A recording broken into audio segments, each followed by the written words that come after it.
글로벌 투자를 읽는 눈 글로벌 ETF 트렌드입니다. 이번 시간은 채권 ETF 두 번째 시간으로 눈여겨볼 국내 상장 채권 ETF와 또 수익 내는 전략까지 짚어보도록 하겠습니다. 오늘도 정성인 키움투자 자산운용 부장님과 함께합니다. 어서 오세요. 네, 안녕하세요. 반갑습니다. 지난 시간에 이어서 오늘도 채권 ETF에 대해서 그리고 채권에 대해서 조금 더 가까워지는 시간 가져보도록 하겠습니다. 국내 ETF 순자산 총액이 200조를 돌파했죠. 첫 ETF 출시 후 23년 만인 건데요. 상장된 ETF도 1000개를 눈앞에 두고 있다고 합니다. 부장님께서 보시기에는 좀 어떤 투자자들이 어떤 ETF에 좀 많이 관심을 갖고 계신 걸로 보이세요? 네. 그 앵커님 말씀하셨다시피 2002년도에 지금 총 4개의 상품이 이제 상장이 됐었거든요. 네. 그때 당시에 이제 3,700억 원 규모로 상장이 됐는데 이게 이제 23년 만에 200조를 돌파를 했고 뭐 시장 참가자들이 조금 더 유의미하다라고 생각하는 이유는 이제 2023년 6월에 불과 한 2년 전쯤에 100조 원 돌파했었거든요. 네. 근데 이제 2년 만에 이제 200조 원을 돌파를 했기 때문에 상당히 좀 유의미하다라고 보고 있고 상품은 지금 1000개를 향해 달려가고 있습니다. 네. 5월 말 기준 989개. 네, 곧 6월 내지는 6월 말 또는 7월 초에 이제 1000개가 될 것 같고요. 뭐 이제 최근에는 상품이 너무 많아지다 보니까 투자자분들도 도대체 어떤 걸 해야 되죠? 뭐 이런 질문들을 많이 하시는데 최근 이제 ETF 시장에서는 어찌됐든 간에 이제 퇴직연금, 개인 투자자분들의 퇴직연금 자금 유입이 굉장히 가파르고 있고 그 가운데서는 아무래도 아직까지는 미국 대표지수 쪽으로 자금이 좀 많이 몰리고 있는 상황이긴 하고요. 그래도 국내 최근에 증시 분위기가 워낙 좋다 보니까 예를 들어서 국내 같은 경우에도 뭐 고배당 ETF나 또 이제 정책에 기반한 ETF들 같은 경우 굉장히 이제 수요가 좀 몰리고 있는 상황이긴 합니다만은 어쨌든 간에 이런 ETF 시장의 가파른 성장에는 이런 개인 투자자분들의 퇴직연금 자금 유입이 결정적으로 기여를 했다라고 생각을 하고 있고 그 안에 이제 미국 대표지수형 그리고 오늘 얘기할 채권형. 채권형이 또 굉장히 가파르게 상승을 하고 있기 때문에 그 부분이 가장 큰 영향을 좀 미쳤다 이렇게 말씀을 드리면 될 것 같습니다. 네, 확실히 비용 대비 분산 투자의 관점에서 ETF 투자하시는 분들이 많아지는 추세다. 2023년 이후로 좀 급속도로 확산이 되고 있는 모습인 것 같습니다. 표를 보면 액티브형, 주식형 그리고 액티브형, 그 다음이 채권형 ETF 순으로 조금 상장된 ETF 수가 많은 걸 확인할 수가 있는 것 같은데요. 국내 상장된 채권 ETF 분위기 좀 어떤가요? 채권형 ETF가 사실 굉장히 오랜 기간 동안 개인 투자자분들의 관심을 받지는 못했어요. 네, 정말 관심을 받지 못했고 이게 급속도로 관심이 좀 확대된 게 제 기억에 2023년부터예요. 그러니까 이제 미국의 금리 인상이 가팔라진 직후부터인데 그러다 보니까 이제 2023년부터 당연히 상품 수도 월등히 많아졌고요. 제가 표를 지금 가지고 나왔는데 최근 5년간을 보면은 지금 거의 상품 수가 이제 150개를 초과하고 있는 상황이고 이 대부분이 지금 2023년 이후에 나온 상품들이고요. 뭐 AUM, 그러니까 저희가 이제 총 스탁거라고 표현을 하는데 가파르게 늘었습니다. 왜냐하면 2022년 말만 보더라도 한 6조 원 정도 됐는데 지금 저희가 5월 말 기준으로 봤을 때 한 50조 원이 넘어가고 있는 상황이기 때문에 굉장히 가파르게 상품의 출시와 자금 유입이 동시에 좀 이루어졌다. 이렇게 보는 게 맞을 것 같습니다. 네, 그렇다면 국내 상장된 채권 ETF 순매수 상위와 그리고 수익률 상위 ETF 어떤 랭크가 되어 있는지. 제가 이제 6월 16일자 기준으로 자료를 좀 들고 나왔는데 그 수익률 1위에 자료를 뽑으면서 다행이라고 생각했습니다. 그 키움 국고채 10년 레버리지. 제가 이제 키움 투자 자산운용에서 일을 하고 있는데 저희 회사 ETF 브랜드가 이제 키움이거든요. 열일하셨네요. 네, 다행입니다. 네, 다행이고요. 아무래도 이제 10년 국고채가 수익률이 좀 좋았어요. 상반기에는 지금 연초 이후에 국고채가 미국채 대비해서 수익률이 좀 좋았었고 그 중에서도 이제 국고 10년이 이제 수익률이 좀 좋다 보니까 또 레버리지 ETF는 굉장히 수익률이 또 레버리지다 보니까 좋은 상황이었고 그 외에는 이제 2위엔 타이거 단기 선진 하이힐드, 그러니까 하이힐드 채권, 선진국의 하이힐드 채권도 성과가 좀 좋았고요. 4위와 5위에 또 저희 회사 상품이에요. 참 제가 의도한 건 아니고요. 네, 자료 뽑다 보니까 이렇게 나왔는데 계속해서 말씀드리는 게 이제 국고채, 장기채 수익률이 좀 좋았다. 그래서 이제 4위와 5위에도 키움의 국고채 30년 그리고 물가채 이런 상품들이 좀 올라왔다라고 보시면 될 것 같고, 네, 매수 상위는 좀 안타까웠어요. 저희 상품이 없어가지고 안타까웠는데 일단 뭐 미국채가 좀 성과가 좋지 않았음에도 불구하고 어쨌든 최근에 이제 기대감이 좀 높아지다 보니까. 제가 그 일부에서 소개해드렸던 에이스 미국 30년 국채 액티브 환해지형 ETF가 개인 순매수 1위에 올랐고요. 뭐 압도적이에요. 연초 이후에 1,400억 정도 순매수가 좀 이루어졌고 그 외에는 요즘에 이제 국채하고 커버드 콜을 섞은 ETF도 좀 많이 네, 나와 네. 있어요. 그래서 이제 이 커버드 콜 ETF들이 또 분배, 배당의 장점이 있다 보니까 이 커버드 콜 ETF들이 이어 3위에 올라왔고요. 그 외에는 또 30년물들의 자금 유입이 좀 있었다. 네, 이렇게 좀 요약을 드릴 수 있을 것 같습니다. 이 채권 ETF 상품도 크게 일반 채권형과 만기채 매칭형으로 분류된다고 하는데 각각 좀 어떤 차이점이 있고 각각의 장단점이 있다면 어떤 게 있을까요? 안전자산이라고 얘기를 하잖아요. 네. 그렇죠? 안전자산이라고 얘기를 하는 이유는 그거예요. 만기 때 원금과 이자를 돌려주거든요. 네. 예, 대신에 이제 디폴트가 나면 당연히 못 주지만은 디폴트가 일어나지 않는다는 가정하에 만기에 원금과 쿠폰을 같이 주기 때문에 이제 안전자산이라고 하는데 그게 이제 채권 투자의 가장 기본적인 속성인 거거든요. 네. 근데 이제 ETF 같은 경우에 기존에는 이 만기가 없었어요. 이 얘기가 무슨 얘기냐면 예를 들어서 키움 국고채 10년 ETF는 10년물 채권을 담고 있는데 네. 시간이 지나면서 10년물이 계속 짧아지잖아요. 네. 그러면은 리밸런싱을 통해서 다시 10년물을 아. 종목을 편입하는 형태였어요. 네. 그래서 이제 이게 일반적인 형태의 채권형 ETF였어요. 네. 그러면 얘 같은 경우에는 만기가 없기 때문에 투자자분들이 무조건 수익을 낼 수 있다라는 말은 안 맞는 말이에요. 왜냐하면 중간에 손실을 볼 수도 있는 거잖아요. 네, 가격이 떨어지게 그쵸, 되면. 그쵸. 네. 그래서 이제 이러한 어떤 채권의 속성을 반영해서 아, 이걸 또 만기에 그러면은 완벽하게 받을 수는 없나요? ETF도? 라고 해서 2022년에 이제 처음으로 국내에도 만기 존속형 ETF, 제가 이제 만기 매칭형이라고 표현을 드릴 건데 네. 만기 매칭형 ETF가 상장이 됐습니다. 그래서 얘는 예를 들어서 뭐 종목명이 이렇게 돼 있어요. 키움 26-09 만기 회사채 2026년 9월에 만기가 도래한다. 아. 네, 이렇게 종목 모양을 보시면 이제 만기가 있는 ETF들이 출시가 네, 됐어요. 네. 그래서 얘는 말 그대로 만기에 상장 폐지가 돼요. 근데 어감이 상장 폐지라는 말이 좀 그렇긴 하지만은 네. 결국에 이제 만기가 도래함으로써 원금과 이자를 한꺼번에 돌려드리는 형태다. 네, 이렇게 표현을 할 수가 있고, 그래서 지금 만기 매칭형들이 2022년에 최초 도입이 된 이후에 지금 많아졌어요. 그래서 국내에도 한 30종목 이상이 상장이 돼 있고, 뭐 사이즈 같은 경우도 8조 원 이상 되기 때문에 굉장히 많은 종목들이 좀 나와 있고. 그리고 뭐 굉장히 다양한 만기들이 나와 있어요. 그래서 뭐 인터넷 들어가셔가지고 예를 들어서 만기 매칭형만 쳐보셔도 네. 굉장히 다양한 상품들이 나와 있어서 얘 같은 경우에는 어찌됐든 들고 계시면 만기에 원금과 이자를 한꺼번에 수취할 수 있다는 장점은 있습니다. 대신에 단점은 뭐냐면 만기가 계속 줄어들기 때문에 아, 나는 예를 들어 장기채에 계속해서 투자하고 싶어. 금리가 내려가는 시점까지 투자하고 싶어 하시는 분들은 만기가 계속 줄어드는 효과가 있기 때문에 예, 좀 단점이 있죠. 반면에 기존에 나와 있는 예를 들어서 뭐 국고채 30년 ETF는 계속해서 만기 30년짜리 채권을 리밸런싱해서 매매를 갖고 계시기 때문에 네.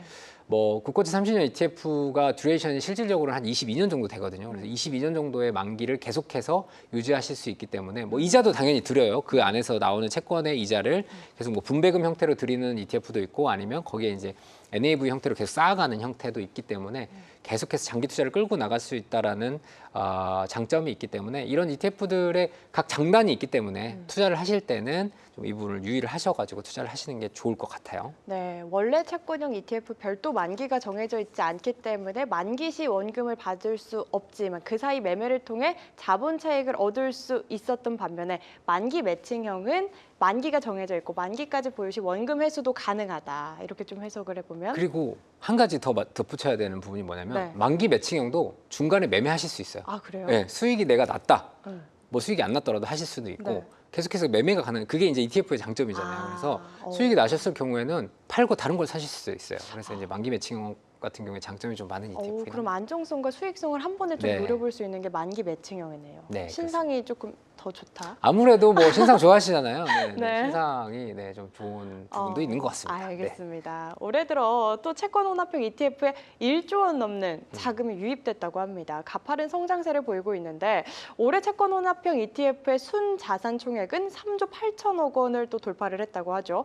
채권 혼합형 ETF 열풍 이유도 궁금해요. 네, 채권 혼합형이 사실은 새로운 상품, 이건 신상은 아닙니다. 신상은 아니고 꽤 오래됐어요. 꽤 오래됐는데 사실은 이제 혼합형의 이미지라고 하면 재미없다, 안 움직인다, 뭐 이런 이미지들이 좀 있었어요. 네. 그러다 보니까 뭐 사랑을 받지 못했었는데 어쨌든 이제 2022년부터는 뭐 개별 종목 채권 혼합형 이런 것들이 좀 나왔거든요. 네. 그래서 뭐 예를 들어서 엔비디아 채권 혼합, 뭐 테슬라 채권 혼합 이런 것들이 나오면서 이제 개인 투자자분들이 굉장히 많은 사랑을 좀 받아왔었고 사실 이제 1세대 채권 혼합형들은 굉장히 심플한 형태였어요. 예를 들어서 뭐 코덱스 200 미국채 혼합 이런 거는 뭐냐면 200 지수, 네. 200 지수에 투자하는 부분 30% 그리고 뭐 미국 단기채 70% 이렇게 하다 보니까 사실은 이제 단기채 70% 들어가 있다 보니까 아무래도 가격 변동성이 굉장히 낮잖아요. 네. 그래서 투자자분들이 또 안 좋아하셨어요. 되게 안 좋아하셨었는데 이제 이 세대로 좀 넘어오면서 제가 앞서 말씀드린 뭐 예를 들어서 타이거 테슬라 채권 혼합, 뭐 에이스 엔비디아 채권 혼합 이런 것들이 나오면서 아 테슬라에 또 혼합형으로 투자할 수 있어? 네. 뭐 이런 것들 이제 주식의 인기에 힘입어서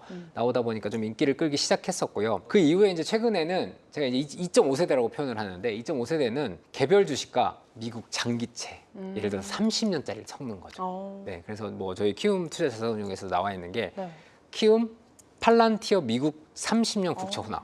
좀 흥미 있으시죠? 끌리네요. 네, 끌리시죠? 그래서 뭐 팔란티어 너무 좋아하시니까 그러니까요. 얘 같은 경우에도 30%는 팔란티어에 투자를 하고 70%는 미국채 30년에 투자를 해요. 변동성은 어마어마합니다. 굉장히 큽니다. 그래서 사실 기존에 이제 갖고 있던 혼합형의 이미지하고는 완전 반대의 국면에 있는 상품이에요. 그래서 네. 변동성이 굉장히 크기 때문에 그 부분을 좀 유의를 하셔야 되는데 또 극최근에는 그 앞서도 한번 말씀을 드렸는데 예를 들어서 코덱스 테슬라 커버드 콜 채권 혼합 액티브 이제 테슬라를 담고 채권을 담고 커버드 콜까지 씌운 거죠.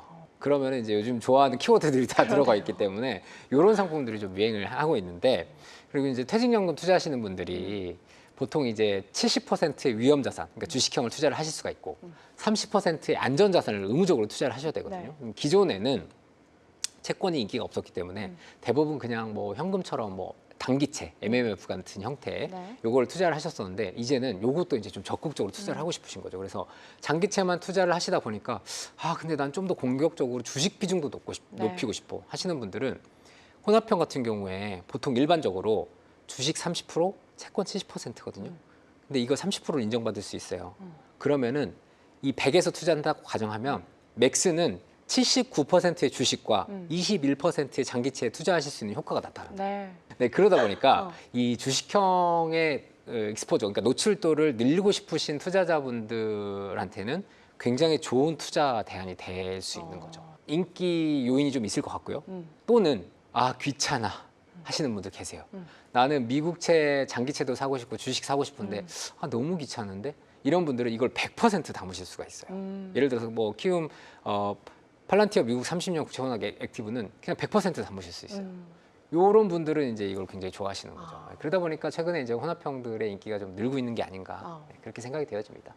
채권 혼합형 ETF 저희가 지지난 시간에 또 배웠던 내용이랑 이렇게 연관이 되는 것 같습니다. 그렇다면 채권 혼합형 ETF 중에 주목할 만한 상품이 있다면 네. 우리 부장님께서는 어떤 상품 좀 주목을 하고 계신지도 네. 궁금해요. 제가 오늘 사실 뭐 저희 회사를 홍보하러 나온 건 아닌데요.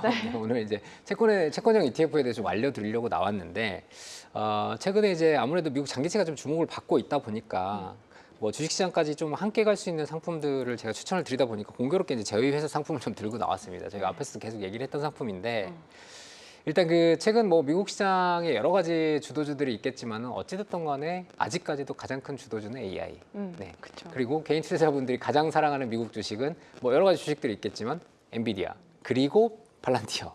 네, 팔란티어. 뭐 저도 굉장히 좋아하는 주식인데 그래서 이 두 개의 종목들이 각각 미국 장기채와 혼합해서 채권 혼합형으로 나와 있습니다. 그래서 뭐 키움 미국 팔란티어 30년 국채 혼합 액티브 그리고 엔비디아 미국 30년 국채 혼합 액티브 이렇게 두 종목이 나와 있는데 엔비디아 또 이번에 분기 실적 나오면서 또 굉장히 가격이 많이 올랐어요. 네, 가격이 많이 올랐고 이제 투자하시는 분들이 하시는 말씀이 도대체 엔비디아의 끝은 어딘가 뭐 이런 얘기 하시는데 글로벌 시장을 엔비디아가 점령할 거다라는 얘기들을 많이 하시는데 그만큼 지금 뭐 엔비디아의 성장성 또는 AI의 성장성을 의심할 필요는 없어 보이고요. 없어 보이고 그러다 보니까 이제 엔비디아 주식의 최대한 노출도를 많이 가지고 가시고 싶으신 분들은 뭐 약 30%에 가까운 엔비디아의 노출도를 가져가시면서 뭐 어쨌든 미국의 금리 인하까지 기대할 수 있는 이런 장기채 혼합 투자하실 수 있는 팔란티어 같은 경우에도 지금 뭐 계속 최근 들어서 신고가를 경신을 하고 있어요. 신고가 경신을 하고 있고 팔란티어 같은 경우에는 워낙 사업의 영역 자체가 최근에 핫한 키워드인 AI와 방산을 끼고 있기 때문에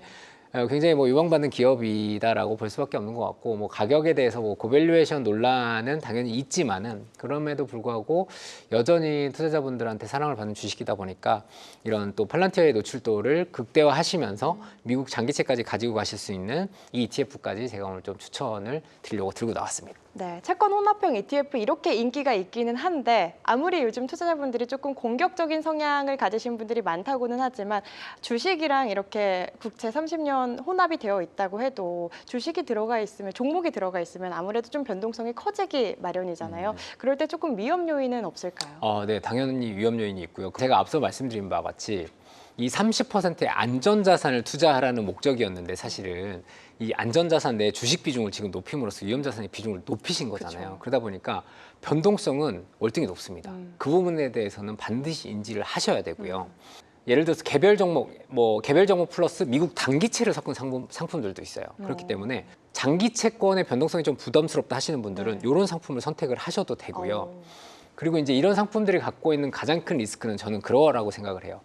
팔란티어 좋고 엔비디아 좋지만은 분명히 많이 오른 만큼 시장이 변동성이 다가왔을 때는 많이 하락할 수 있다는 가능성이 있기 때문에 특히 어떤 이런 간접 투자, 펀드나 ETF의 장점이 포트폴리오의 분산에 있잖아요. 그럼에도 불구하고 얘 같은 경우에는 지금 한 종목에 투자를 하다 보니까 개별 종목의 어떤 이슈가 발생했을 때 가격을 하락할 수 있는 리스크가 굉장히 크기 때문에 이 개별 종목의 리스크까지 떠안고 가야 된다는 측면에서는 굉장히 하이 리스크 상품이다라고 보시고 투자를 하시는 게 좋을 것 같습니다. 알겠습니다. 그만큼 하이 리스크 하이 리턴인 만큼 위험을 조금 감수할 수 있는 내 성향이 좀 공격적이다. 그리고 이 종목에 대해서 내가 공부를 많이 했다 하시는 분들이 관심을 가지면 더 좋을 것 같네요.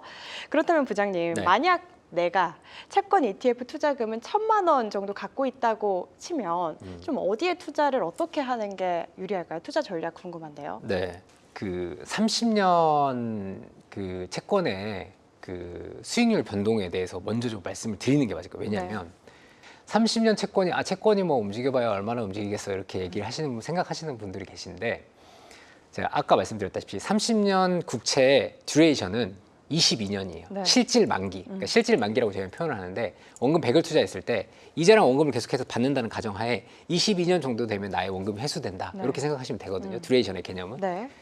굉장히 어려운 개념은 아닌데 이 22년이라는 듀레이션은 뭐냐면 예를 들어서 미국 금리가 1% 움직였다. 그러면 수익률이 22% 움직인다는 개념인 거예요. 그러면은 미국 금리가 1% 내렸다. 그럼 나의 수익률이 22%가 됩니다. 근데 반대로 미국 금리가 1% 올랐다. 나의 수익률이 마이너스 22%가 되는 굉장히 아픈, 그만큼 장기채의 변동성이 굉장히 크기 때문에 이 투자를 하심에 있어서 투자 목적, 투자 개인의 또 투자 성향, 이 자금을 언제까지 가지고 갈 수 있느냐, 이 1,000만 원을 언제까지 가지고 갈 수 있느냐, 또는 나의 성향 어떠하느냐가 굉장히 중요해요. 일단 기본적인 비율은 5대5를 추천을 드려요. 그래서 단기채, 요즘에 초단기채 금리가 굉장히 높아요. 그래서 뭐 예를 들어서 저희 머니마켓 ETF 이런 것들이 2% 중후반에 YTM이 나오고 있거든요. 그래서 괜찮아요. 상당히 괜찮은 영역인데 얘는 꼭 만기까지 안 긁고 가셔도 되는 ETF이다 보니까 정기예금은 만기까지 가져가셔야 이자를 주는 건데 얘는 중간에 이제 사고 파실 수가 있기 때문에 금리가 괜찮기 때문에 50%는 이런 초단기채에 투자를 하시고 50%는 자본 차익을 누릴 수 있는 초장기채에 투자를 하시는 거를 추천을 드리고 있는데 만약에 나는 좀 더 공격적이고 이 자금을 조금 더 장기적으로 끌고 갈 수 있다라 하시는 분들은 당연히 장기채의 비중을 높이시는 거를 추천을 드려요. 왜냐하면 어찌됐든 간에 지금의 국면은 고금리 기조이고 금리 인하 사이클인 건 맞거든요. 다만 언제 인하가 되느냐는 거는 좀 다른 얘기겠지만은 금리 인하 사이클이기 때문에 어떤 시간적으로나 이 자금에 대한 여유가 있으신 분들은 장기채의 비중을 조금 더 높이심으로써 예를 들어서 뭐 3대 7로 가져가신다던가 이런 것들을 좀 추천을 드리고 있고 반대의 경우에는 당연히 7대 3으로 이제 단기채를 좀 많이 가져가시는 걸 추천을 드려요. 뭐 30년 채권이 사실 개인 투자자분들이 투자를 하신 지가 진짜 얼마 안 됐어요. 이 상품이 ETF 상품이 나온 것도 한 3년여밖에 되지 않았어요. 그 전까지 대표적인 장기채는 국고채 10년이었어요. 국고채 10년의 듀레이션은 한 7년 정도 됩니다. 제가 앞서 말씀드렸다시피 금리가 1% 움직이면 약 7% 정도의 스윙이 있는데 그래서 나는 30년은 좀 너무 과도한 것 같아요. 왜냐하면 주식의 변동폭이 크기 때문에 나는 채권으로서는 좀 안정적으로 가지고 가셔야 하겠다라고 하시는 분들은 국고채나 미국채 10년 ETF를 투자하시는 것을 추천을 드려요. 근데 안타깝게도 지금 국내에는 미국채 10년 ETF는 없고요.